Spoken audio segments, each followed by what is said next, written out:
ಬಾತ್ರೂಮ್ಗೆ ಹೋಗ್ತೀನಿ ಅಂತ ಜೈಲಿನಿಂದಲೇ ಖೈದಿ ಎಸ್ಕೇಪ್ ಆಗಿದ್ದಾನೆ.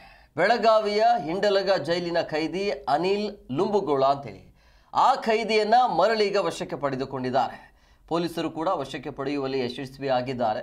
ಪೋಕ್ಸೋ ಕೇಸಲ್ಲಿ ಈತ ಶಿಕ್ಷೆಗೆ ಒಳಗಾಗಿದ್ದ. ಈತನ ಹೆಸರು ಅನಿಲ್ ಅಂತ. 20 ವರ್ಷಗಳ ಕಾಲ ಶಿಕ್ಷೆಗೆ ಒಳಗಾಗಿರ್ತಾನೆ. ಹಿಂಡಲಗ ಜೈಲಿನ ಖೈದಿ ಈತ. ಬೆಳಗ್ಗೆಯಿಂದಲೂ ಕೂಡ ನಿರಂತರವಾಗಿ ಈತರ ಹುಡುಕಾಟ ಇರುತ್ತೆ. ನಿರಂತರವಾಗಿ ಅಲ್ಲಿರುವಂಥ ಜೈಲಿನ ಸಿಬ್ಬಂದಿಗಳು ಹುಡುಕಾಟವನ್ನು ಮಾಡ್ತಾರೆ. ಸಂಜೆ ವೇಳೆಗೆ ಬೆಳಗಾವಿ ನಗರದ ಕೋರ್ಟ್ ಆವರಣದ ಪಕ್ಕದಲ್ಲಿ ಈತ ಸಿಕ್ಕಿ ಬೀಳ್ತಾನೆ.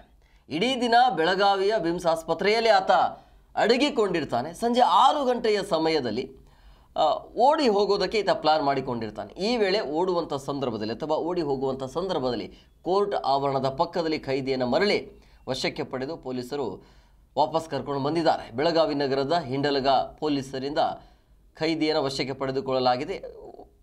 ಅವ್ರ ಕಡೆ ಗಮನ ಕೊಡಬೇಕು. ನೋಡಿ, ಹುಷಾರಿಲ್ಲ ಅಂಥೇಳಿ ಹೋಗಿರ್ತಾರೆ ಹಾಸ್ಪಿಟಲ್ಗೆ. ಎಸ್ಕೇಪ್ ಆಗುವಂಥ ಪ್ರಯತ್ನ. ಎಸ್ಕೇಪ್ ಆಗಿದೆ. ಇಡೀ ದಿನ ಅಲ್ಲೇ ಇರ್ತಾನೆ.